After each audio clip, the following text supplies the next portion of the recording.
Hi, I'm Mason Self. I'm here with Evan's Hybrid and Sunhouse to show you some essential and fun features of sensory percussion.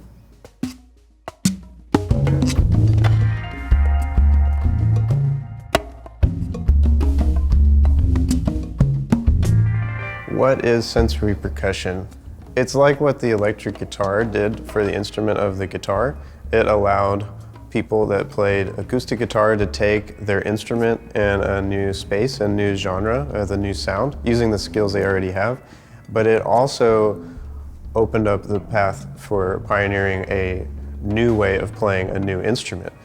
Thinking about like the different technique to playing an electric guitar or the amp design and like the different tones you can get, even like a pedal board, all these new like dimensions to the instrument.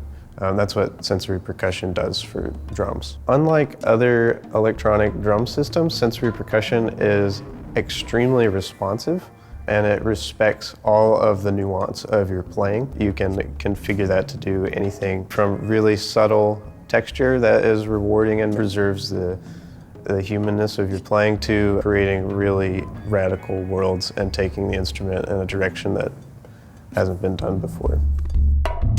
If you're just starting to use edit mode, the best thing to do is just keep it simple and start with a blank page. So the first thing I would do is I open up a new kit and I'm just going to delete everything. So I literally have a blank canvas. You know, one of the simplest things that you can do that is very rewarding is to let's just do a kick and snare. So I'm going to grab a kick sample. Nice, some vinyl, and a snare. Why not do a vinyl snare as well? Cool, we have a kick and snare sample, just two sounds. First thing I'm going to do is filter so that only the kick plays the kick and only the snare plays the snare. I think it's safe to assume you'd want to do the same thing as well. So I have the kick here and the snare here. That's great, we're off to a good start, but that's pretty chill and we can make it a lot more interesting without too much effort. One of my favorite things to do to make samples really like come to life is to modulate the amplitude envelope. All that means is we're going to make it sound shorter. So with the snare, this is our amplitude envelope down here, and we're just going to have a decay component here, and I can right-click, make an assignment. Velocity always works nicely. So now when I play really softly, I can have a very short decay time.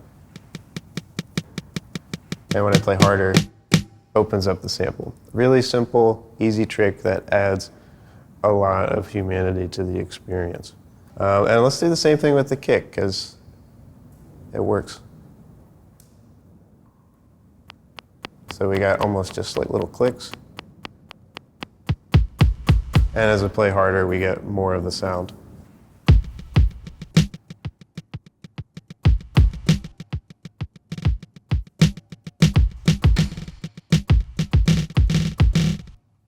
Cool. So we could go a lot further, but we're already off to a really great start. If I wanted to just have fun with one drum, you can create a whole universe of sound on one drum.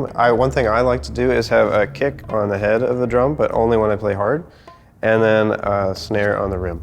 So let's go ahead and set that up really fast. There's the snare sound.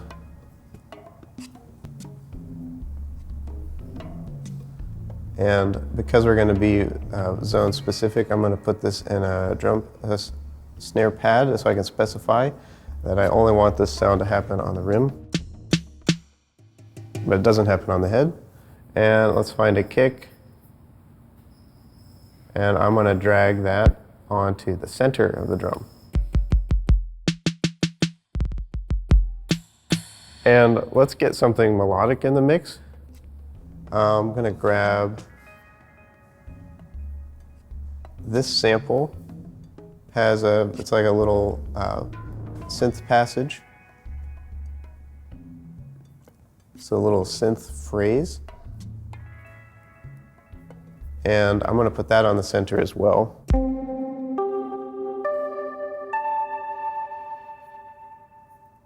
And now that I have two things going on the head of the drum, I'm going to get specific so that the kick only comes through when I play hard. So I can specify that just like this. So no kick until I play a little harder. So let's take this synth passage and modulate the start time. I'm going to do it nice and slow. And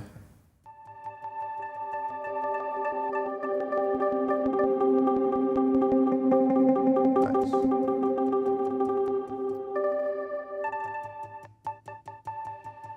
So now this synth is kind of evolving in a long form, and I can play a beat at the same time.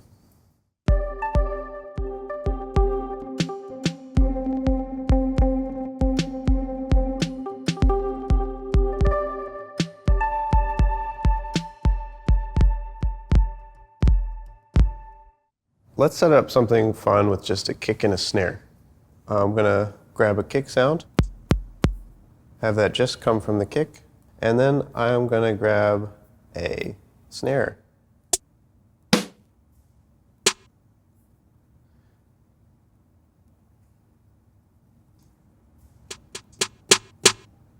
So one fun trick you can do to make a snare a little more interesting that I find a lot of joy from is using how hard you hit the drum to change the pitch of it. What I like to do is have it when I play softly, it pitches the sound up quite a bit, and it almost makes it sound like a hi-hat oftentimes. It's got this like very clickiness. And when I play harder, we get the original pitch. And I like my backbeat to sound the same, or at least close to the same every time, and that's really easy to make sure that happens. Just by emphasizing those harder velocities a little bit. And then that feels very rewarding for playing buzzes and like having quite a large dynamic range.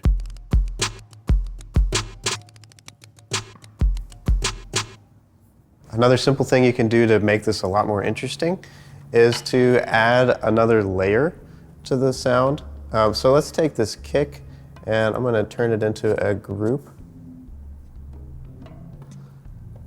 And I'm going to grab a bass sound. I like like a pitched bass. Let's use this upright bass sample. Cool. And what I'm going to do is actually turn this bass note into a sequencer. And just set a few different pitches for it. Transpose down the fourth and maybe just an octave down there. So now I get a different pitch to my kick every time. And maybe I don't want it to change every single time I hit because that would get kind of old. So I'm going to put this in manual mode and then just have it change its step periodically.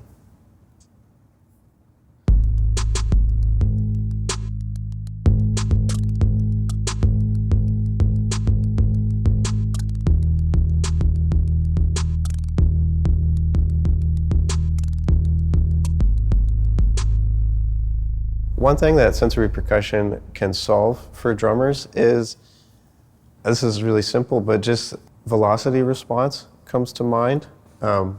For example, if you have a clap sample, this is a pretty common situation and you're playing in your band and you want to have a clap backbeat. Oftentimes the velocity doesn't feel quite right on like a multi-pad or something like that, and you only have a few options of how to dial that in.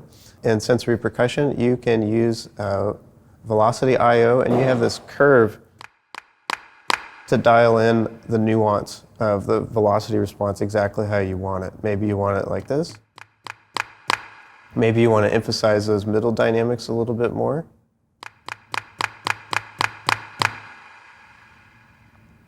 One thing sensory percussion can help drummers do is blend between sounds organically, which you can't do with a multipad. You either get one or the other.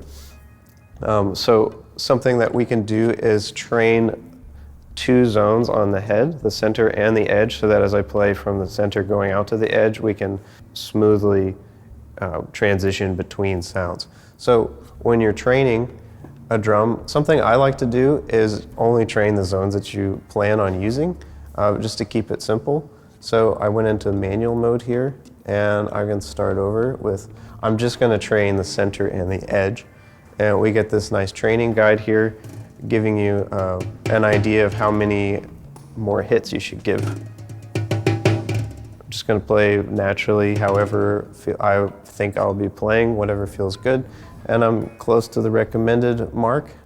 And let's go to the edge zone, and I'm going to do the same thing, just going all around the edge. Cool. Now I can have response between the two zones. So let's find two sounds that we want to blend between. Maybe we want, let's use these two sounds. I'm going to put this in a snare drum pads, and I'm going to have it go between have it triggered on the center and edge, and let's do another sound to blend between.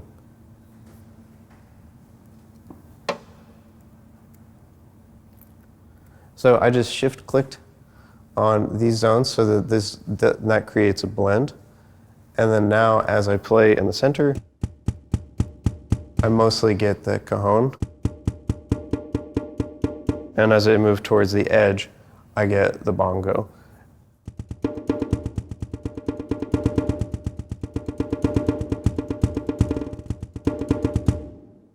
All right, let's make something fun quick and see what happens. I'm gonna grab a kick and a snare.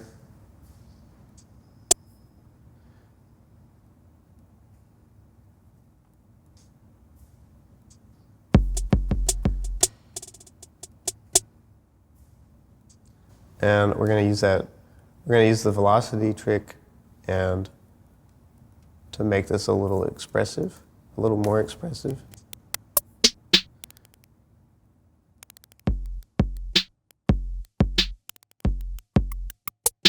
Cool, and something that's fun to do to get some melody in there, I'm going to use a sample of a short track.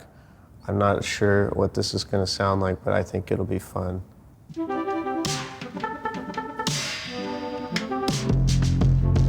Yeah, so this is an unrelated context, but we can flip it on its head and turn it into something new. So one thing I like to do is make the sound pretty short.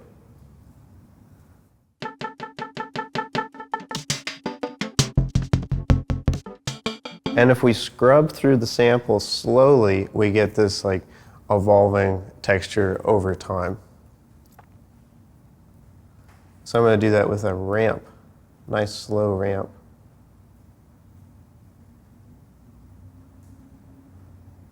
Really slow.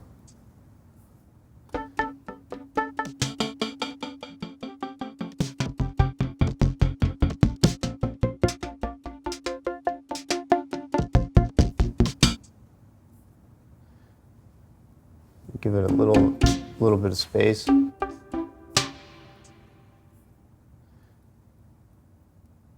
Let's see what this feels like.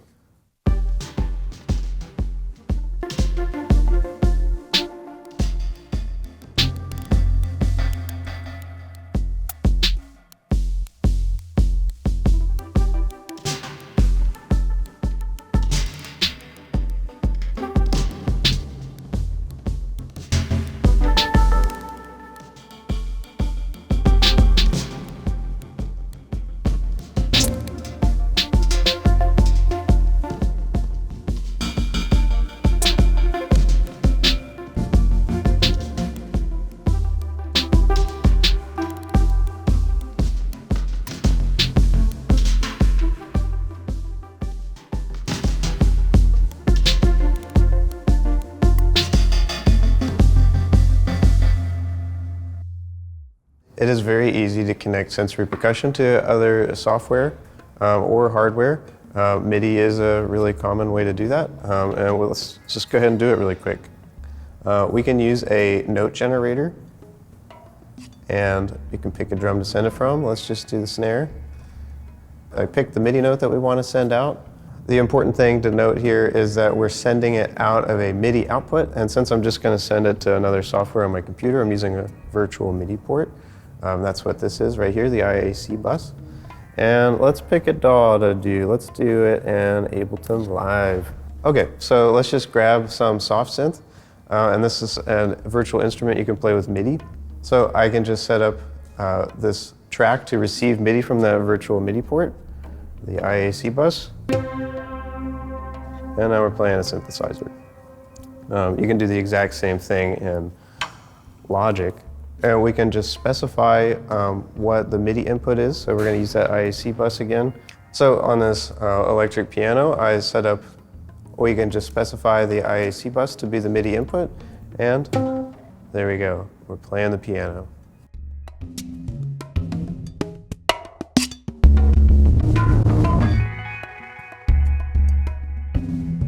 This is a preset called Decaying Hand Perk. And I modified it slightly to introduce a chord progression. What I love about it is it can detect accents and kind of create this long form crescendo of distortion. But then you can bring it back down just by hitting the rim.